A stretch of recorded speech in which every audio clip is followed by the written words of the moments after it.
Thank you very much, Nairobians and Kenyans.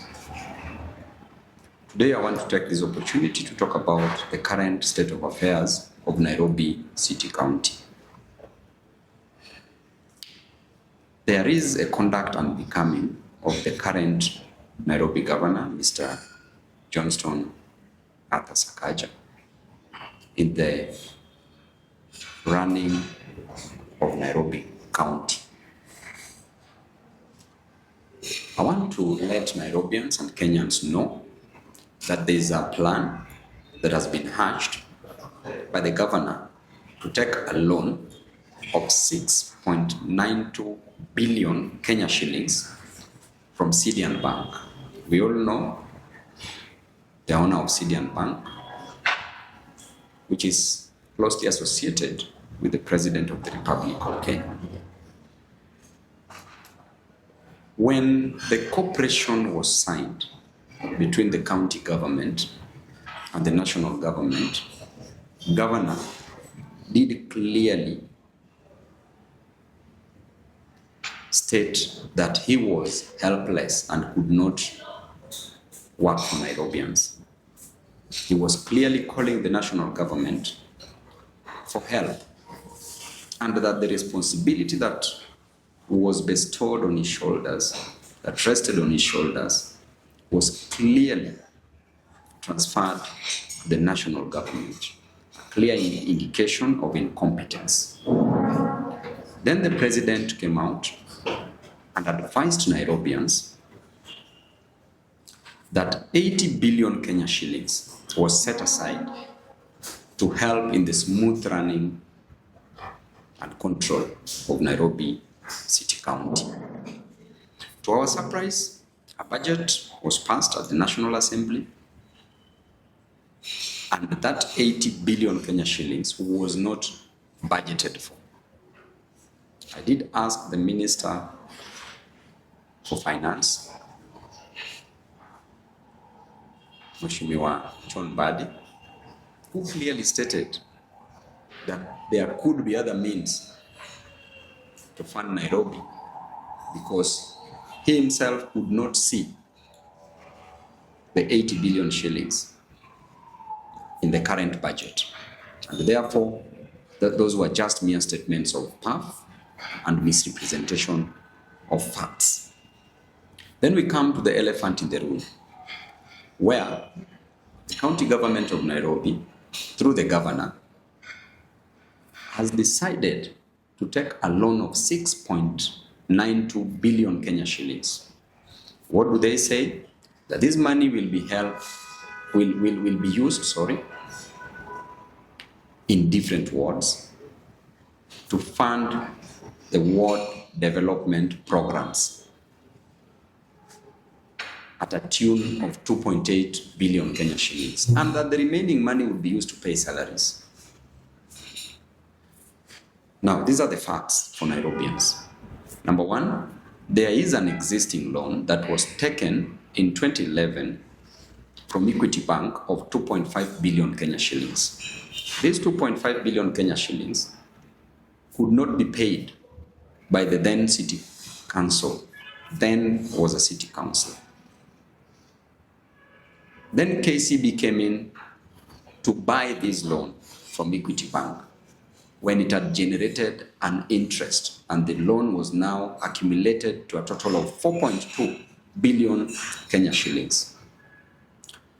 During that period, KCB gave certain conditions that the idle assets of the county government would be sold to repay this loan in case the city council could not manage to pay the money that was agreed upon on a monthly basis as installments.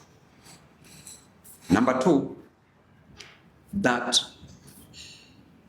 KCB would be part of the banks to collect the revenue. And number three,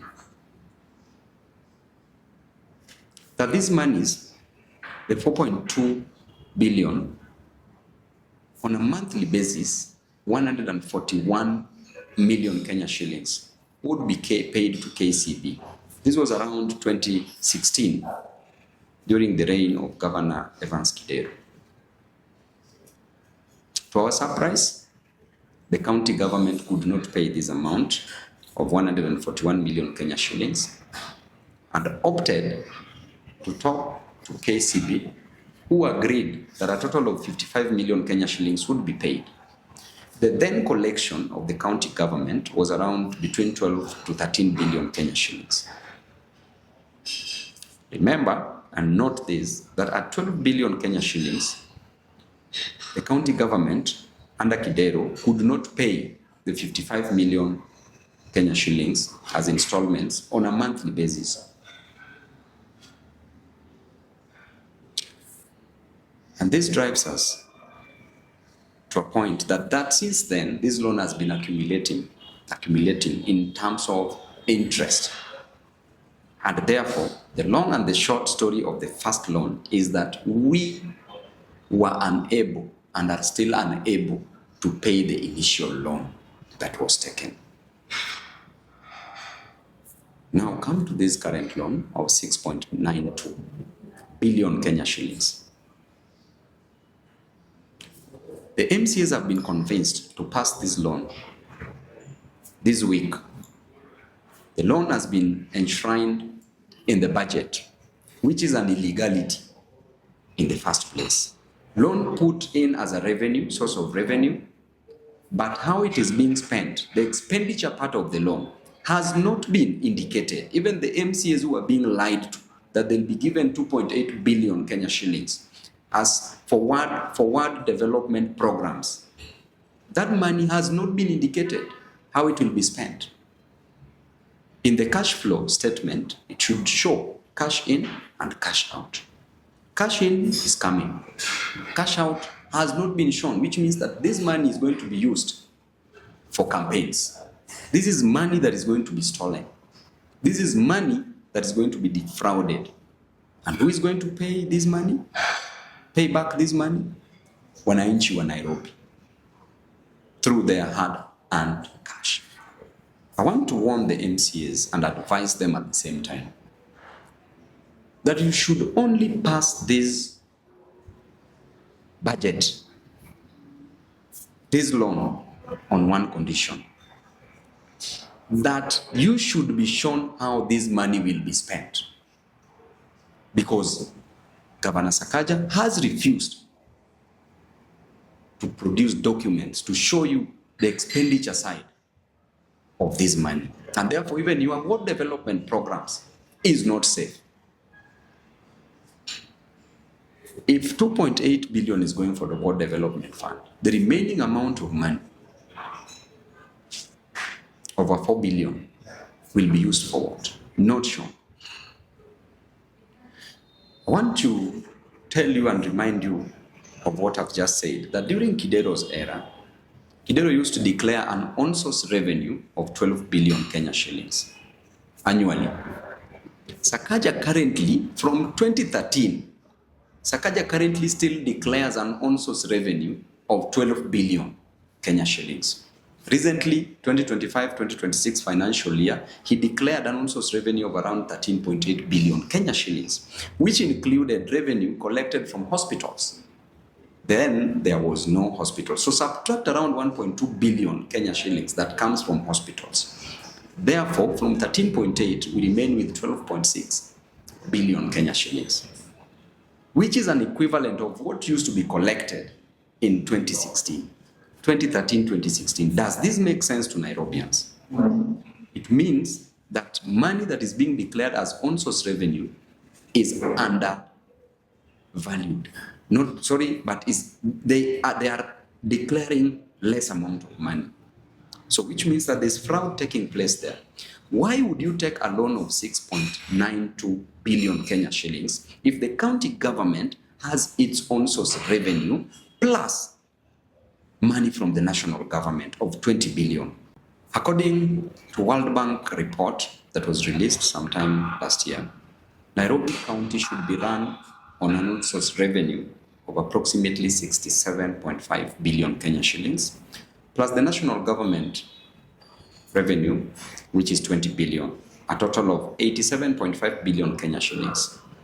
But instead, the governor of Nairobi declares an on-source revenue of around 13 billion Kenya shillings annually, which was declared during Kidero's era. So that clearly tells you that the governor of Nairobi is part of the syndicate that is stealing money meant for Nairobians.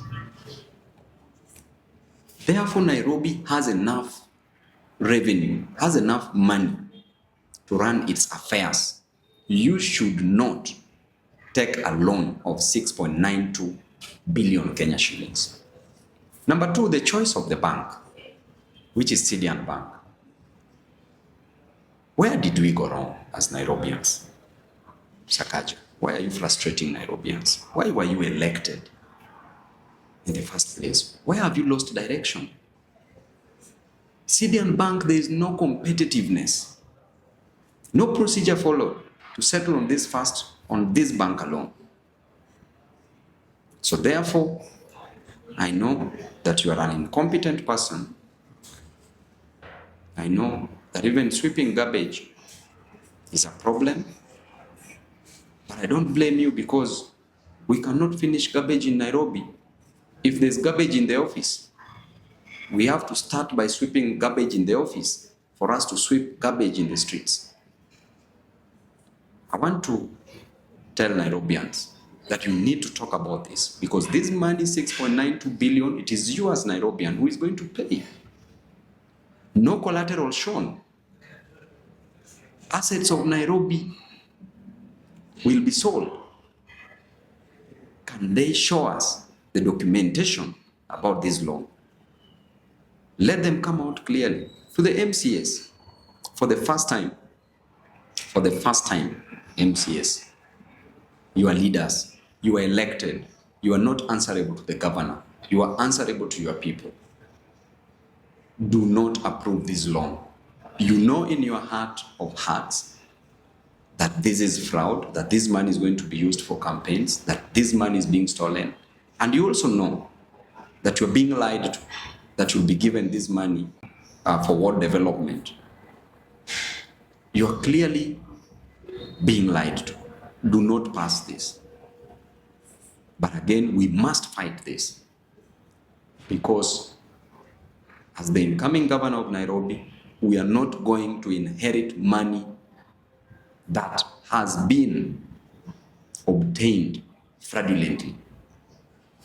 Nairobians will not pay back this money. And I can assure you, Sakaja, the moment you leave office, I will call you back. This money, you're going to explain it. Right now, you may get away with it because you are a friend of the state. But at the right time, I can assure you, you are going to be answering. You are going to pay back this money. We are going to follow you wherever you will go. I will follow you, and I will ensure that I handle you perfectly well. This election, you've lost it. Do not mess up this county. Nairobians, you will see what our honorable leaders are going to do. We are watching. Pass the budget of the county. This loan issue, do not pass it. Do not pass this. And you know why. You know why. Thank you, and God bless you.